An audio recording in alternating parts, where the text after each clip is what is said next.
Jurassic Man here, and today we're going to be taking a look at the new Jurassic World Dominion Therizinosaurus.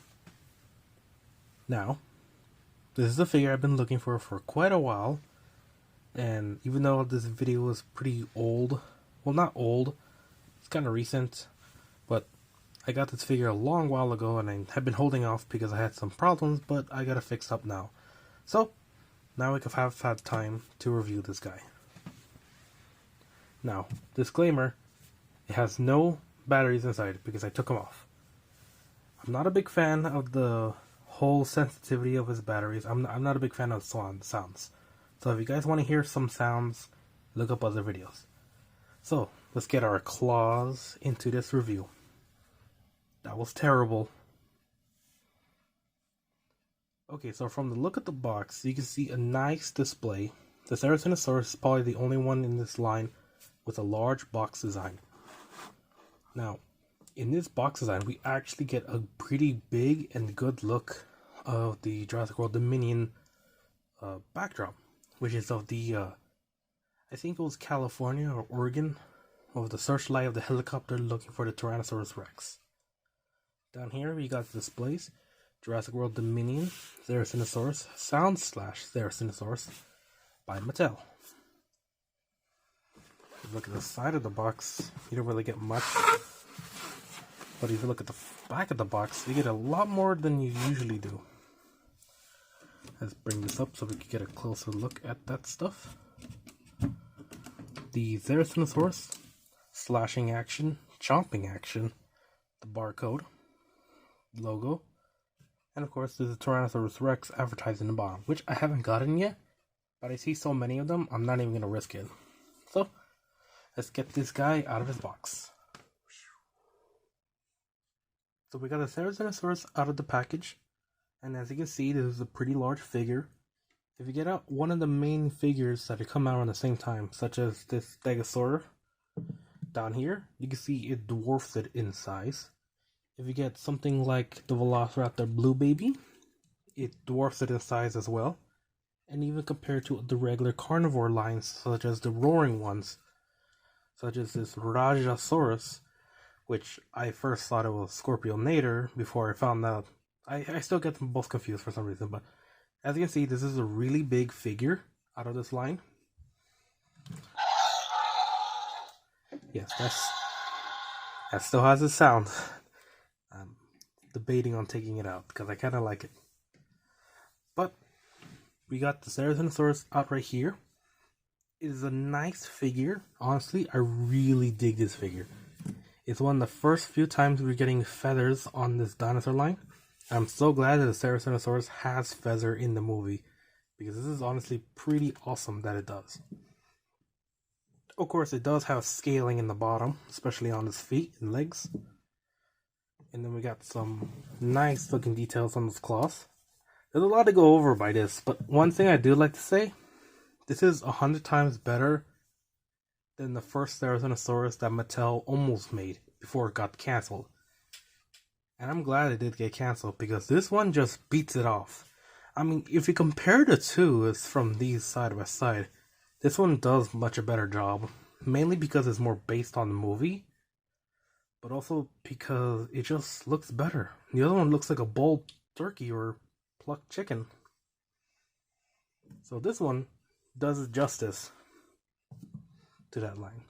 And there's a lot to go over for this, but so many people have done reviews of these guys, so I'm gonna actually shorten these reviews. As you can see, you get a good look on that head scope right there. Let's get a good look on that figures thingy. Oh, it's on the other side, of course.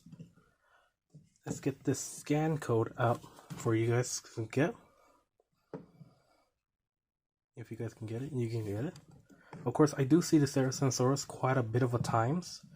It does take up shelf space, which is a good thing because now people can see what this is and try to find out how to say its name, which is going to be funny. But yeah. The action feature on this guy is pretty standard. You thrash his tail back and forth, and his body will thrash. It would make slashing sounds. it will have its claws out like this, and you can thrash any opponent you have. Say the Therizinosaurus, for example. Just bring this guy back up, and you can just smack the ever-loving heck out of it.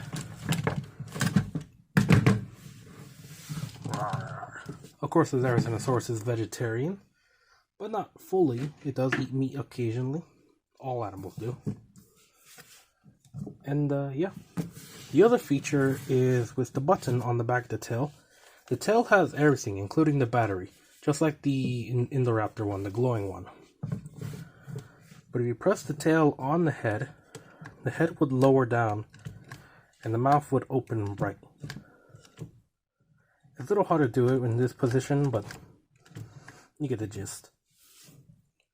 Now, I do like to say it does have a nice range of articulations, just like the Indoraptor.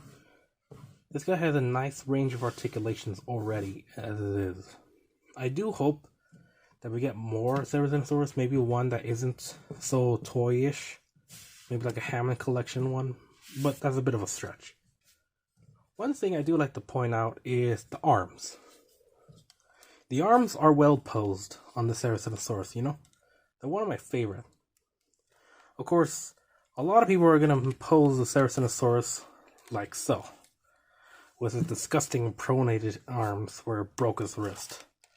I am an intellect, so I like to unpronate my Therizinosaurus. I unpronate my dinosaur toys. As you can see here, we can try to get a good position. This is the position I always have it in when I have it in show. You know? It just looks more natural. Even though the claws are a bit out and you can't push them back more, it does look good. Paint-wise, it's alright. It's a really good paint job, so it's not close to the movie, although a lot of the Dominion dinosaurs aren't very close to the movie colors as is. I mean, look at the new Giganotosaurus. That thing is slightly different from itself, from the toy to its now. But yeah. Price range on this guy is $35. You can get it pretty much anywhere. Target, Walmart, Mazers, whatever you call it. Pretty much anywhere at this point. If I have to say one bad nitpick, it's the toe claws. But you know what? They look slightly off-colored than the rest of the feet. So maybe that was intentional. Maybe that's the color it has. It's unnoticeable, but it's there. So yeah, there's that. But yeah, I do recommend this figure. It gets a 5 out of 5 for me. And honestly, it's a nice figure. Although I am sad that it might die. The minion prediction, do not hear. End the video now if you don't want to hear it. But seeing as the Lego set has the Giganotosaurus and the Therizinosaurus are next to each other, I have a feeling the Giganotosaurus is going to kill the Therizinosaurus. I just know it. I can already see it. I'm gonna be sad. And yeah. So, hope you guys liked this review. Remember to like, comment, and subscribe. And I see you guys on the next one.